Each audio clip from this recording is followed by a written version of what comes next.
ভারতের রাজনীতিতে ধর্ম এখন আর শুধুমাত্র বিশ্বাসের বিষয় নয়, এটি এখন ভোটের সমীকরণ, রাজনৈতিক মেরুকরণের অস্ত্র এবং ক্ষমতা দখলের অন্যতম বড় হাতিয়ার। আর সে কারণে রাস্তার ওপর নামাজ পড়া নিয়ে সাম্প্রতিক রাজনৈতিক বিতর্ক নতুন করে দেশ জুড়ে উত্তেজনা তৈরি করেছে। একদিকে দাবি উঠেছে জনসাধারণের রাস্তা কখনো ধর্মীয় কর্মকাণ্ডের জন্য ব্যবহার করা উচিত নয়, অন্যদিকে প্রশ্ন উঠছে যদি পর্যাপ্ত পরিকাঠামো না থাকে তাহলে মানুষ কোথায় যাবে। একটি সরকারি অনুষ্ঠানে এক শীর্ষ রাজনৈতিক নেতা স্পষ্ট ভাষায় জানিয়ে দিয়েছেন, রাস্তা মানুষের চলাচলের জন্য তৈরি হয়েছে, ধর্মীয় জমায়েতের জন্য নয়। তার বক্তব্য, নামাজ পড়া বন্ধ করছি না, কিন্তু রাস্তা বন্ধ করে নামাজ পড়া চলবে না।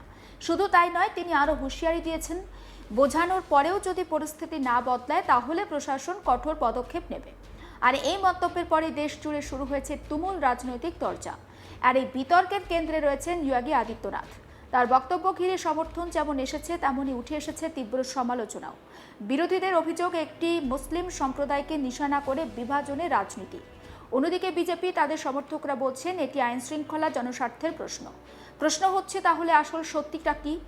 ভারতের সংবিধান প্রত্যেক নাগরিককে ধর্ম পালনের স্বাধীনতা দিয়েছে, কিন্তু সেই স্বাধীনতা কি সীমাহীন?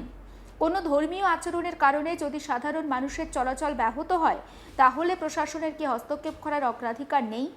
এই প্রশ্ন নতুন নয়, কেবল নামাজ নয়, বহু সময় রাস্তা দখল করে ধর্মীয় শোভাযাত্রা, কীর্তন, পুজো, মিছিল বা উৎসবও সাধারণ মানুষের ভোগান্তির কারণ হয়। ফলে শুধুমাত্র একটি সম্প্রদায়কে আলাদা করে দেখলে বিষয়টি অসম্পূর্ণ থেকে যায়।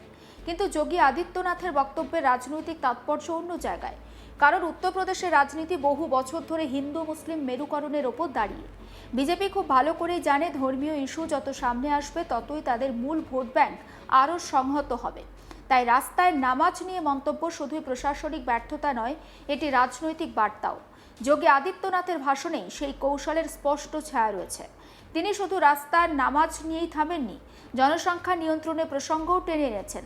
তিনি বলেছেন, বাড়িতে জায়গা না থাকলে জনসংখ্যা নিয়ন্ত্রণ করুন। এই মন্তব্য নিছক প্রশাসনিক নয়, এটি সরাসরি মুসলিম সম্প্রদায়ের পরিবারের কাঠামোকে নিশানা করছে। আর এখানেই বিতর্ক আরও গভীর হয়েছে। একবার শোনাবো উত্তরপ্রদেশের মুখ্যমন্ত্রী যোগী আদিত্যনাথের বক্তব্য। पूछते हैं साहब आपके यहाँ यूपी में क्या सड़कों पे सचमुच नमाज नहीं होती?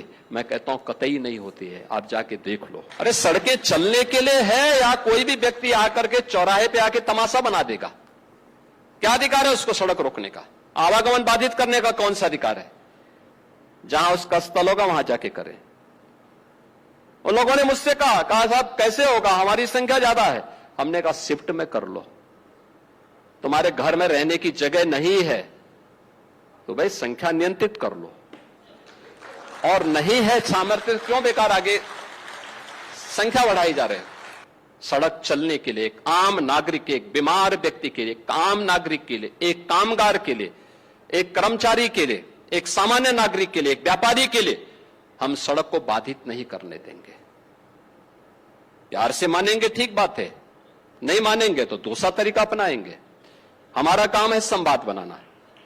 आप संवाद से मानेंगे, संवाद से, नहीं तो संघर्ष से भी देख लो। কিন্তু এখানেই প্রশ্ন, একটি সমস্যার সমাধান কি অন্যদের অসুবিধা তৈরি করতে পারে? ধরুন অফিস টাইমে কোনো গুরুত্বপূর্ণ রাস্তা বন্ধ হয়ে গেল, অ্যাম্বুলেন্স আটকে পড়ল, পরীক্ষার্থী সময় মতো পরীক্ষা সেন্টারে পৌঁছাতে পারল না, সাধারণ মানুষ ঘন্টার পর ঘন্টা যানজটে দাঁড়িয়ে রইলেন। তাহলে কি শুধুমাত্র ধর্মীয় অধিকারের নামে এই অসুবিধা মেনে নেওয়া উচিত? গণতন্ত্রের অধিকার যেমন রয়েছে তেমন দায়িত্বও তো রয়েছে। আর জনসাধারণের রাস্তা কোনো একটি গোষ্ঠীর ব্যক্তিগত সম্পত্তি তো হতে পারে না। কিন্তু এই যুক্তির আড়ালেও একটি বিপজ্জনক রাজনৈতিক প্রবণতা কাজ করছে। কারণ বিজেপি দীর্ঘদিন ধরেই এমন ইস্যু সামনে এনে সংখ্যাগরিষ্ঠ হিন্দু ভোটকে একজোট করার চেষ্টা করছে। কখনো গোরক্ষা, কখনো লাভ জিহাদ, আবার কখনো মন্দির মসজিদ, কখনো আজান, কখনো নামাজ। প্রত্যেকটা ইস্যুই ধীরে ধীরে রাজনৈতিক মেরুকরণের অস্ত্রে পরিণত হচ্ছে। ভারতে বহু বছর ধরেই একটি রাজনৈতিক প্রচার চালানো হয়েছে যে মুসলিমদের জনসংখ্যা অস্বাভাবিক হারে বাড়ছে এবং ভবিষ্যতে তারা সংখ্যাগরিষ্ঠ হয়ে উঠবে। কিন্তু সরকারি পরিসংখ্যান বলছে দেশের সব সম্প্রদায়ের মধ্যে জন্মহার ধীরে ধীরে কমছে। মুসলিমদের মধ্যেও সেই হার আগের তুলনায় অনেকটাই কমে গেছে। ফলে জনসংখ্যা বিস্ফোরণ নিয়ে আতঙ্ক তৈরি অনেকাংশেই রাজনৈতিক প্রচারের অংশ বলে মনে করছেন বিশেষজ্ঞরা। তবু কেন এই ধরনের মন্তব্য করা হয়? কারণ রাজনীতিতে ভয় একটা কার্যকর অস্ত্র। মানুষ যখন মনে করে তাদের সংস্কৃতি, ধর্ম বা পরিচয় বিপদের মুখে, তখন তারা দ্রুত একজোট হয়। বিজেপি সেই মনস্তত্ত্বকে খুব দক্ষভাবে ব্যবহার করছে। উত্তরপ্রদেশে যোগীর কড়া হিন্দুত্ববাদী ভাবমূর্তি বিজেপির জন্য রাজনৈতিকভাবে লাভজনক।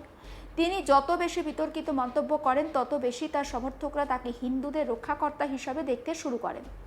কিন্তু এই রাজনীতির সবথেকে বড় ক্ষতি হচ্ছে সামাজিক সম্প্রীতির ওপর। সাধারণ হিন্দু মুসলিম মানুষ প্রত্যেক দিন পাশাপাশি বসবাস করেন, একসঙ্গে তারা ব্যবসা করেন, পড়াশোনা করেন, কাজ করেন। কিন্তু রাজনৈতিক ভাষণ ধীরে ধীরে তাদের মধ্যে সন্দেহ, দূরত্ব বাড়িয়ে দিচ্ছে। একটি সম্প্রদায়কে বারবার সমস্যা হিসাবে তুলে ধরলে সমাজের ভিত দুর্বল হয়ে পড়তে পারে। আরও বড় সমস্যা হচ্ছে নির্বাচনী রাজনীতির ভাষার পরিবর্তন। একসময় উন্নয়ন, শিক্ষা, কর্মসংস্থান, স্বার্থ এই বিষয়গুলো ছিল রাজনৈতিক আলোচনার কেন্দ্রবিন্দু। এখন সেই জায়গা দখল করেছে ধর্মীয় মেরুকরণ। বেকার যুবক চাকরি পাচ্ছে না, ভারত সমস্যায় জর্জরিত, কৃষক সমস্যায় জর্জরিত, মূল্যবৃদ্ধিতে সাধারণ মানুষ নাজেহাল। কিন্তু রাজনৈতিক বিতর্ক ঘুরছে নামাজ, মসজিদ, মাংস, পোশাক, ধর্মীয় পরিচয়কে ঘিরে। এটাই কি তাহলে গণতন্ত্রের সুস্থ লক্ষণ? যোগী আদিত্যনাথের সমর্থকরা অবশ্য বলবেন, তিনি সাহস করে সত্যি কথা বলেছেন। তাদের মতে আইন সবার জন্য সমান হওয়া উচিত। যদি রাস্তা দখল করে কোনো ধর্মীয় অনুষ্ঠান করা ভুল হয়, তাহলে তা বন্ধ হওয়া উচিত। এই যুক্তি পুরোপুরি উড়িয়ে দেওয়া যায় না, কারণ প্রশাসনের দায়িত্ব হচ্ছে জনজীবন স্বাভাবিক রাখা। কিন্তু প্রশ্ন হলো, এই আইন কি সত্যিই সবার ক্ষেত্রে সমানভাবে প্রয়োগ হয়?